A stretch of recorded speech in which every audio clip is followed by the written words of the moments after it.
Meet Nwoye, the latest political content creator in Enugu State, a debarred lawyer and political lightweight. After being expelled from the APC, he went on air to say he had resigned from the party.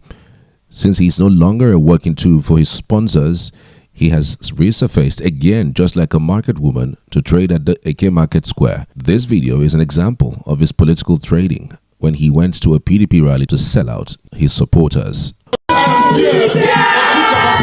I will talk 3 minutes on my own capacity, but I will also talk because I was sent here by my leader, His Excellency, distinguished Senator Ken Naman, the only G-C-O-N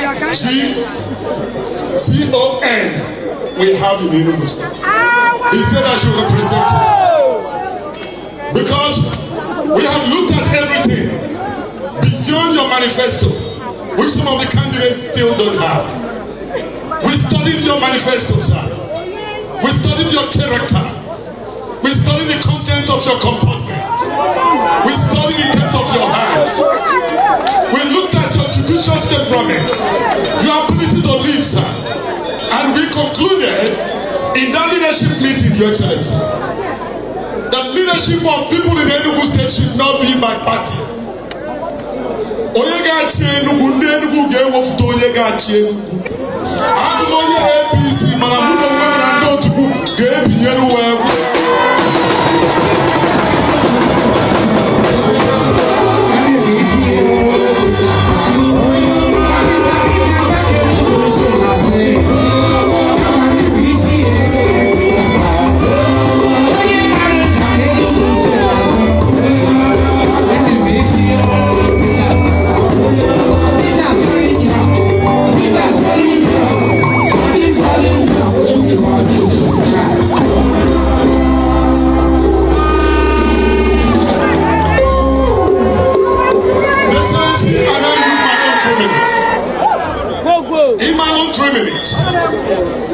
Within these are embedded gigantic soldiers. I'm a member of PCC, a member of Contact and Mobilization. I am the director ICC Contact and Mobilization Enugu. After February the 25th, we are going to turn everything to Barrister Peter Obi. When political history in Enugu State is written, the name Nwoye will likely be remembered not only as a former state chairman of the All Progressives Congress APC, but also as a political figure whose actions repeatedly cut against the grain of his own party's interests. Over the last 3 years, his record has been marked by the expulsion, public endorsement of a rival, formation of a cross-party platform, and a sudden reappearance in the APC fold, a cycle that critics say represents a textbook case of political disloyalty and opportunism. In 2022, APC's Enugu chapter publicly expelled Mr. Nwoye alongside others, accusing him of anti-party activities and conspiring to break into party property in a factional dispute. The decision announced by the state's party leadership was framed as a necessary measure to protect party cohesion. For a man who had once been the face of APC in the state, the expulsion was a dramatic fall from grace. Any chance of reconciling with the party's base took a harder hit in January 2023 when Nwoye appeared at a campaign event for the People's Democratic Party PDP governorship candidate Peter Obi.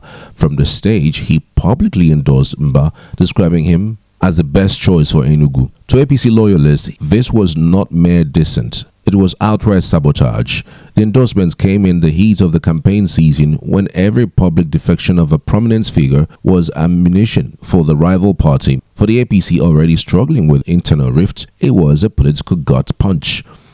Even after the elections, Nwoye remained a source of factional tension. APC leaders frequently cited his actions as examples of the internal sabotage that weakened the political party's electoral prospects.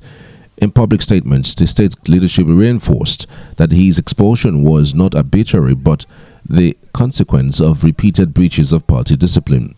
In early 2025, Nwoye formally announced he had dumped APC, citing leadership failures and a lack of adherence to the rule of law within the party. Soon after, he unveiled a new political platform, the Progressives, pitched as a cross-party movement open to members of all political stripes, but in a twist that reinforced his reputation for political zigzagging. Reports emerged just months later that he had returned to the APC fold To critics, this rapid re-entry was yet another sign of opportunism, abandoning the party when it suited him, then rejoining when it became advantageous. Now here is a pattern of inconsistency when laid out in sequence. Expulsion in 2022, public PDP endorsement in 2023, resignation in 2025, formation of a multi-party platform, and sudden return to the APC. The pattern is hard to ignore. Critics argue that such behavior erodes public trust in political institutions, feeds voter cynicism, and leaves a party perpetually vulnerable to sabotage from within.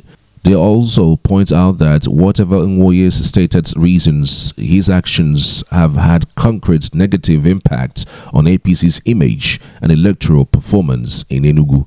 To his credit, Nwoye has consistently claimed that his decisions are rooted in principle, not personal gain. In his resignation statement earlier this year, he pointed to leadership failure and a lack of justice in the party as his reasons for walking away. He has described his political shift as efforts to promote accountability and the rule of law rather than disloyalty.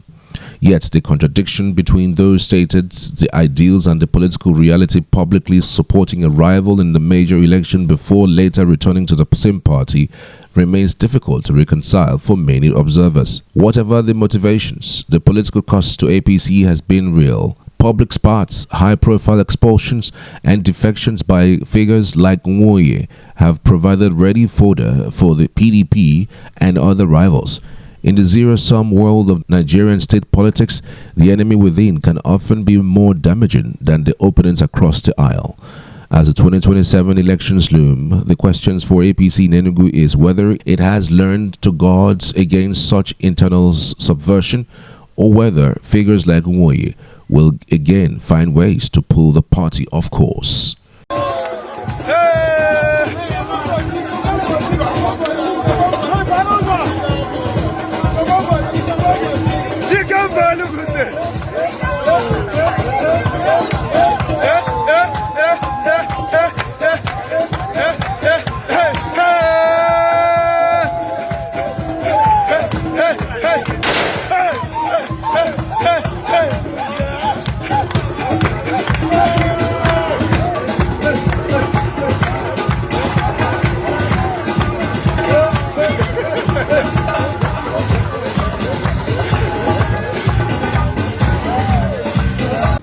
Amam na ibe na-esiri onye ọbụla ike ị na-afịa arụ mana asị na ebe ndụtụrụ anya ọ ga-adịcha mma ịra gị nwee ndidi ha gwara ndị na-achị obodo onye isi ala ekwugo na a ga-ati iwu ego na ego a na-akwụ ndị ọrụ ọ ebunyeghị anyị akpa rice na subsidi